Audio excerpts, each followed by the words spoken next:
चवीला काही वेगळं हलकं फुलकं खायचं असेल तर तुम्ही ही हेल्दी अशी भाजीची रेसिपी करू शकता। नमस्कार मंडळी, मी कांचन नवमीज किचन मराठीमध्ये तुमचं स्वागत आहे। आज आपण करणार आहोत हिरव्या मुगापासून टेस्टी अशी करी, की तुम्ही पोळीबरोबर, भाताबरोबर की भाकरीबरोबर खाऊ शकतात। खाण्यासाठी तितकीच टेस्टी पण लागते। शेवटपर्यंत बघा। तर रेसिपीला सुरुवात करूयात।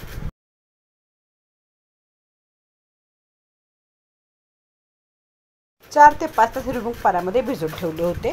आता ह्यामध्ये टाकलेले लसूण, जिरं आणि अद्रक आणि हे मिक्सरला बिना पाणी वाटता ग्राइंड करून घ्यायचं आहे। इथे घेतलेला आहे कांदा, टमाटा, खोबरं, अद्रक आणि लसूण। थोडंसं कढईत तेल टाकायचं आहे आणि शालो फ्राय करून घ्यायचं आहे। नंतर हे मिक्सरला ग्राइंड करायचं आहे आणि त्याची एक पेस्ट बनवून घ्यायची आहे।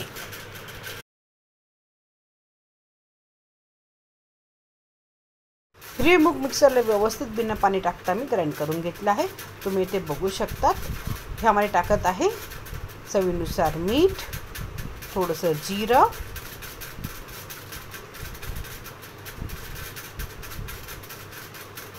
आणि थोडंसं तांदळाचं पीठ आणि हे व्यवस्थित मिक्स करून घ्यायचं आहे।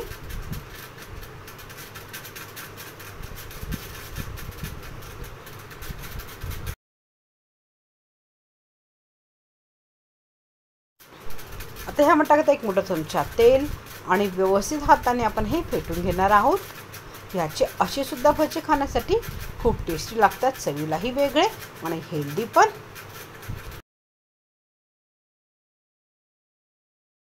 कढईत तेल गरम झालेलं आहे, त्यामध्ये सोडत आहे आपले भजे आणि दोन्ही साइडने मीडियम फ्लेमवर हे क्रिस्पी होण्यापर्यंत आपण फ्राय करून घ्यायचं आहे। गॅसची फ्लेम मीडियमच ठेवायची, हाय फ्लेमवर फ्राय करायचे नाही आहेत, नाहीतर भजेमधून कच्चे राहतील। आता दोन्ही साइडने छान क्रिस्पी होईपर्यंत भजे मी फ्राय करून घेतले। हे काढून घेते, अशाच प्रकारे भजे फ्राय करून घेते।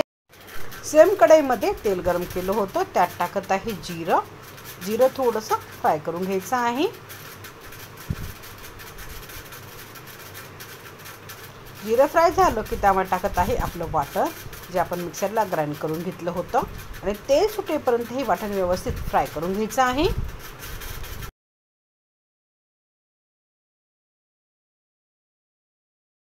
मिश्रण थोडंसं फ्राय झालं की त्यामध्ये टाकत आहे सुके मसाले। घरात जे पण सुके मसाले तुमच्याकडे अवेलेबल आहेत तुम्ही इथे यूज करू शकतात।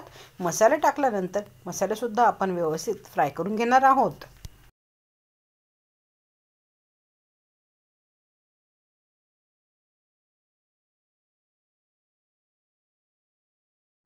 तुम्ही इथे बघू शकतात, मस्तपैकी तेल सुटेपर्यंत मी वाटण फ्राय केलं आहे। त्यामध्ये मी टाकत आहे गरम पाणी। ते इथे मी साधारणतः एक मोठा ग्लास गरम पाणी टाकलेला आहे। चवीनुसार मीठ ॲड करायचं आहे आणि ही करी उकळून घेऊयात।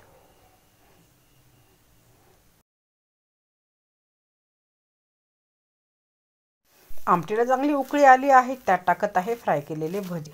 तुम्ही इथे ही आमटी थोडी एक्स्ट्राच धरा, कारण जेव्हा ही भाजी थंड होते तेव्हा भज्यांनी सगळी करी पिलेली असते, तर ऑलरेडी ती एक्स्ट्राच आपल्याला करी ठेवायची आहे। एक 5 ते 7 मिनिटांमध्ये आपली करी छान रेडी होते। तर तुम्ही ही रेसिपी घरी जरूर ट्राय करा। व्हिडिओ कोणत्याही करणार आहात तर लाईक आणि शेअर जरूर करा आणि माझ्या चॅनलला सबस्क्राईब करायला विसरू नका। नवमीज किचन मराठी बघितल्याबद्दल धन्यवाद।